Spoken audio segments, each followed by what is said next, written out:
కేంద్ర ప్రభుత్వం అనుసరిస్తున్న కార్మిక, రైతు, వ్యవసాయ వ్యతిరేక విధానాలను నిరసిస్తూ ఆగస్టు 10న దేశవ్యాప్తంగా నిర్వహిస్తున్న జైల్ భరో కార్యక్రమాన్ని విజయవంతం చేయాలని సిఐటియు బాపట్ల జిల్లా కోశాధికారి సిహెచ్ మణిలాల్ పిలుపునిచ్చారు. రేపల్లె ప్రాంతంలోని పేటేరు వద్ద కార్మికులు, కౌలు రైతులకు జైల్ భరో కార్యక్రమానికి సంబంధించిన కరపత్రాలను పంపిణీ చేశారు. ఈ సందర్భంగా మణిలాల్ మాట్లాడుతూ 1942 క్విట్ ఇండియా ఉద్యమ స్ఫూర్తితో కేంద్ర ప్రభుత్వ ప్రజా వ్యతిరేక విధానాలపై పోరాడాల్సిన అవసరం ఉందన్నారు. వ్యవసాయ రంగాన్ని నష్టాల్లోకి నెట్టి కార్పొరేట్ సంస్థలకు ప్రయోజనం కలిగించే విధానాలను కేంద్రం విడనాడాలని డిమాండ్ చేశారు. స్వదేశీ వ్యవసాయ ఉత్పత్తులను ప్రోత్సహించాలని, పంటలకు మద్దతు ధరపై చట్టం చేయాలని కోరారు.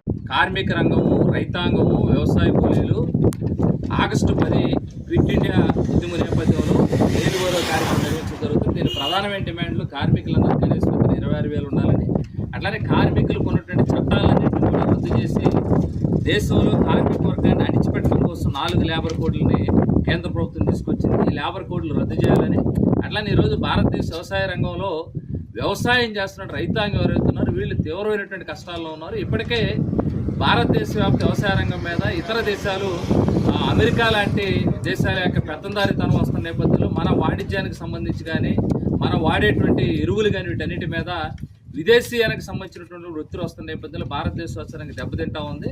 ఈరోజు అందుకనే గతంలో బ్రిటిష్ వాళ్ళకి వ్యతిరేకంగా పోరాటం చేసినట్టు భారతదేశ ప్రజలు ఈరోజు భారతదేశ వ్యవసాయ రంగాన్ని కాపాడుకోవడానికి, కార్మిక రంగాన్ని రక్షించుకోవడం కోసం ఉమ్మడిగా క్విట్ ఇండియా ఉద్యమం నేపథ్యాన్ని పురస్కరించుకుని ఆగస్టు 10 జైలు భరో కార్యక్రమం ఇవ్వడం జరిగింది. దీనిలో ప్రధానమైన డిమాండ్ ఎవరైతే వ్యవసాయం చేస్తున్న రైతాంగం ఉన్నారో వీళ్ళకి ఏదైతే పెట్టుబడి ఉందో పెట్టుబడి మీద 50% అదనంగా కలిపి గిట్టుబాటుదారు ఉండేలాగా చేయాలని.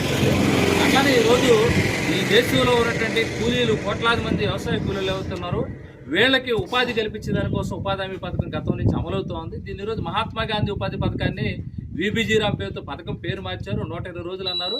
ఇప్పటికీ ఈ రాష్ట్రంలో కానీ దేశంలో కానీ ఈ ఏడాది పనిచేసినటువంటి వాళ్ళకి డబ్బులు పండే పరిస్థితి లేదు.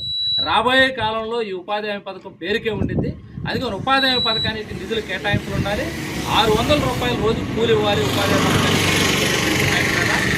అట్లాగే ఈ దేశంలో ఉన్నటువంటి ప్రజానీకం ఎవరైతే ఉన్నారో వీళ్ళందరికీ కూడా ఉపాధి అవకాశాలు కల్పించాలన్న దానికోసం ఈ క్విట్ ఇండియా ఉద్యమం పురస్కరించి ఆగస్టు 10వ తారీఖు నాడు జైలు భరో జరుగుతోంది. రేపల్లె పట్టణంలో కూడా నియోజకవర్గ కేంద్రంలో జరిగే జైలు భరోలో కార్మిక వర్గము, రైతాంగము, వ్యవసాయ కూలీలు మొత్తం ప్రజానీకం అందరూ పాల్గొని జయప్రదం చేయాలని చెప్పేసి ఈరోజు ఈ ప్రచార కార్యక్రమం కార్మిక వర్గం దగ్గర రైతాంగం, వ్యవసాయ కూలీలు ఈ కార్యక్రమాన్ని తీసుకుంటారు.